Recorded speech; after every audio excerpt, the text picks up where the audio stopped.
Did you know Anakin tried to replicate Obi-Wan's defeat of Darth Maul? Well, the Star Wars comics actually explain this. You see, after Obi-Wan's legendary defeat of Darth Maul, where Kenobi, who had the low ground, leaped over Darth Maul, cutting him in half, Anakin would find himself obsessed over this moment. He actually reprogrammed a Jedi Temple training droid to take on the appearance of Darth Maul. However, this completely changes the meaning of the scene in the movie, because now Obi-Wan's line, "Don't try it," makes more sense. He isn't just telling Anakin not to jump up there, but also urging him to not try this exact move that Obi-Wan himself used 13 years prior.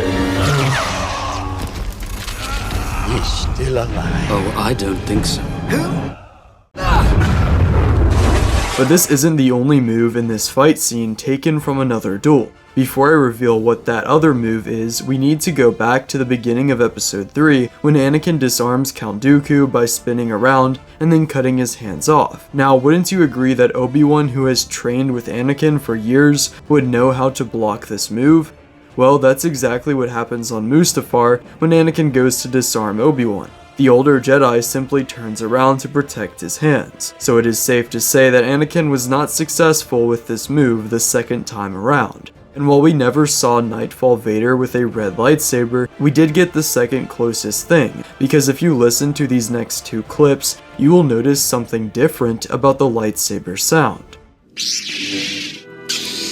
This actually is tied to the sounds we hear in the original trilogy, because while these first couple ignitions give off the same sound that Luke Skywalker's lightsaber makes, the one we hear in the youngling scene is actually Darth Vader's lightsaber sound.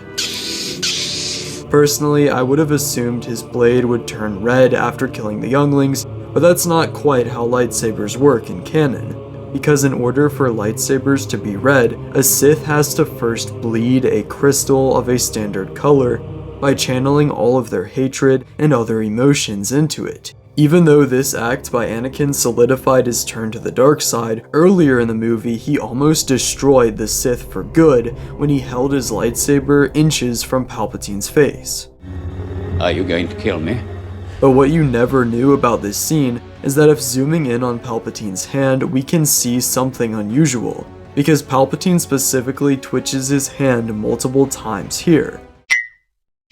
While just a theory, it is very well possible that he was getting ready to pull out his lightsaber with the Force in case Anakin actually tried to kill him. But where did he get his lightsaber from anyway? Well, hidden in this statue of the ancient philosopher Sistros from the Chancellor's office was actually Palpatine's secret lightsaber that was hiding right under the Jedi's noses for years. Palpatine even had a Sith chalice in his office that was an incense burner used in ancient meditation rituals. Although after watching the Clone Wars where Palpatine fought Maul and Savage with two red lightsabers, some fans have wondered why he only uses one in Revenge of the Sith. Well, remember when Mace Windu kicked Palpatine's lightsaber out the window? This moment explains everything. You see, while Darth Sidious only used one lightsaber against the Jedi in his office, he actually used his second lightsaber against Yoda later in the movie. While we don't know exactly where this lightsaber was hidden, we do know that Palpatine had a special way of retrieving his first hilt from the Sistros statue. He would actually ignite the blade from within the statue to burn it through the object before pulling it out to him with the Force, which is what happened right before Mace and the other Jedi arrived to arrest him. This is why we see his lightsaber slide out of his sleeve here in the movie. He didn't necessarily keep it on him at all times, but the first use of Palpatine's lightsaber on screen was to kill Agen Kolar, Saesee Tiin, and Kit Fisto, the last of which had a more brutal death than you may realize. Kit Fisto was not only cut through the stomach, but also had his lightsaber go into his throat, which we can see when watching this scene frame by frame. In the next shot, when Fisto falls down, we can clearly make out a cut mark on his neck as he falls. In the Revenge of the Sith novelization, Anakin would actually see Kit Fisto's head on Palpatine's desk after running into the office with his same signature smile.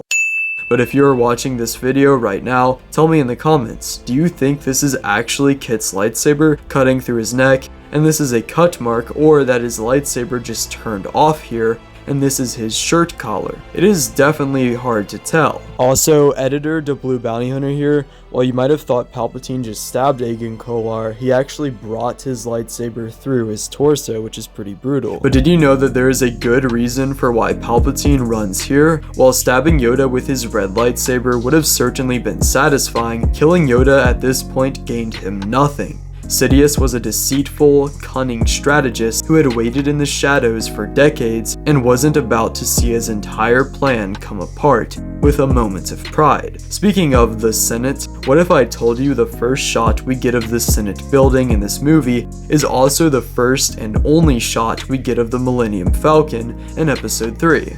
Impossible. Perhaps the archives are incomplete. Well, right here at 23 minutes and 48 seconds into the movie, we can see a YT-1300 Corellian light freighter, which in canon is officially the Falcon. But this isn't the first time we see this ship in the prequels, because in Attack of the Clones we actually see multiple YT freighters on Naboo when Anakin and Padme land. There were so many background details added by the visual effects artists that they even snuck in a kitchen sink into the Battle of Coruscant as an Easter egg.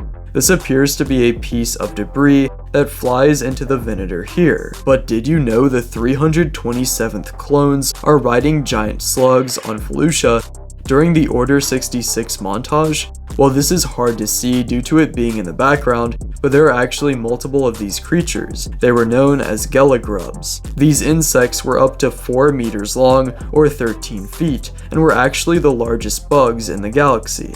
They even blended in with their environment around them. I mean, obviously, because most people have never even noticed them in the background here, like me before I made a video about them a year ago.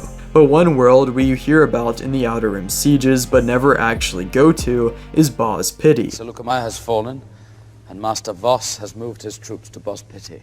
Did you catch that? Obi-Wan is actually talking about Quinlan Voss himself, who in canon helped lead the siege on this planet after Seleucamai was secured. And this planet was first seen in the Star Wars comic Star Wars Obsession number 4, where Obi-Wan led a Jedi assault on the planet where Grievous, Dooku, and Ventress were all meeting. Long story short, in this comic we would have seen Mace Windu briefly fighting Count Dooku before the Sith ordered 2 of his guards to throw Mace into a pit. And also Dooku abandoned Ventress similar to what we see in canon, where she would fight Obi-Wan, fake her death, and then escape. But arguably the most important planet of the Outer Rim sieges was Utapau. And what are the clones doing to the natives here after Order 66? Well, let's just say the aftermath of this battle is darker than you may think, because once the Republic took control of the planet, they actually rounded up members of the Utapau resistance movement who had worked with Obi-Wan, like Tion Medin, who deported them to Biss, where they became slaves in recolonization efforts. And it's pretty funny how the Pau'ans were literally like working with the Republic, and then the next day the clones were like, yeah, well, we're the Empire now, so we're gonna enslave you. I don't know, it just feels kind of goofy to be honest. And the only species more creepy than the Pau'ans was probably the Umbarans, one of which Palpatine was in a relationship with. What did you say? Yeah, when looking at the Squid Lake opera scene, we can spot Sly Moore, who was senior administrative aide of Chancellor Palpatine, and who he is clearly enjoying this Mon Calamari performance with. I think it's safe to say Palpatine respects his creepy girlfriend as little as he respects the Jedi. Leave us. But yes, in Legends there were rumors that these two were in a relationship during the Imperial era. And later on, she would actually become fascinated with a technique once perfected by Darth Plagueis, where one would influence the midichlorians to create a zygote in a fertile female. She would go on to birth the 3-eyed child, Triclops, after impregnating herself with Force-sensitive DNA. According to rumor, this child was the son of Palpatine. But in case you are new to the channel, this is actually the brief self-improvement advice segment of the video, and today I'm actually going to be looking at Luke 10:20 in the Bible, and if that's not your kind of thing, then you can skip to this time right here. Now, Luke 10:20 actually takes place right after Jesus sends some of the apostles as well as other people. It actually says 70 in Luke, 70 people, to, go do acts in his name. Now, right here at Luke 10:20, it says, "Nevertheless, do not rejoice at this, that the spirits submit to you, but rejoice that your names are written in heaven." Now, the big takeaway I got from this is that, a theme we see recurring multiple times throughout the Bible and the New Testament is that the ultimate victory is to have treasures in heaven, to be in the kingdom of God and to see the kingdom of God. It is not necessarily to have victory over the enemy or over our enemies. So what Jesus is kind of saying here is, do not focus on, victory over your enemies. That's not the ultimate goal here, but rather being in the kingdom of heaven. So definitely, try and keep that in mind, that this isn't some revenge over your enemies, but more importantly is just what you can't even see that God has in store for you.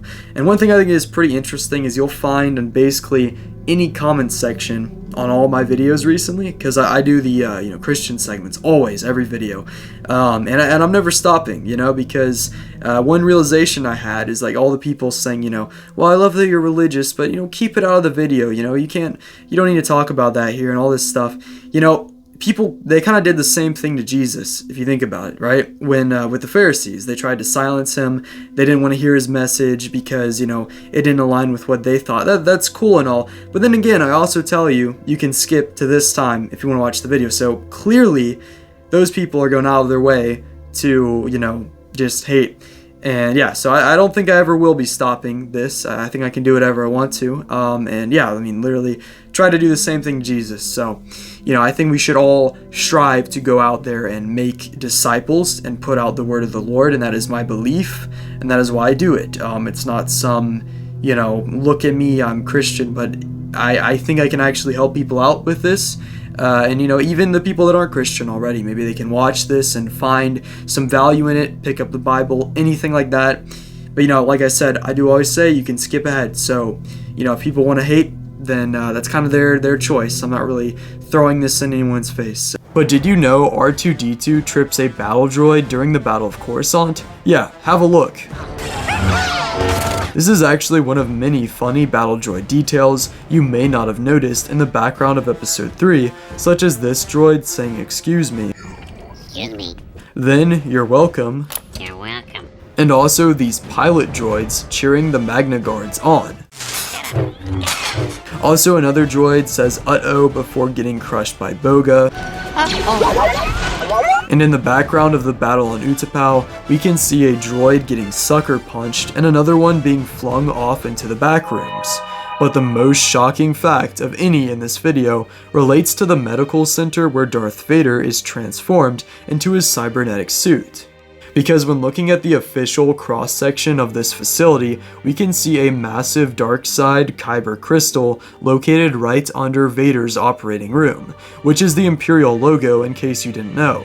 And there were even multiple other Darkside artifacts like Korriban lightsaber crystals, Sith scrolls, a Dark Force reservoir, and the Great Crystal of Antonai that were housed in the facility's interior. This served as a retreat for Darth Sidious before he became Emperor, where this was moved to the Jedi Temple, now called the Imperial Palace, and even included a meditation chamber for Palpatine similar to the one we see Vader use on the Executor Super Star Destroyer. Even crazier is that Vader's rage during his resurrection was increased even more by the dark side energy that surrounded this building. But that concludes our analysis of the hidden details of Episode 3, Revenge of the Sith. I hope you learned something new after this video, because Episode 3 definitely has the most attention to detail of any Star Wars film. But if you want to learn 12 hidden details from The Phantom Menace, including the dark backstory of these statues on Naboo, then click this video on screen now. Do it.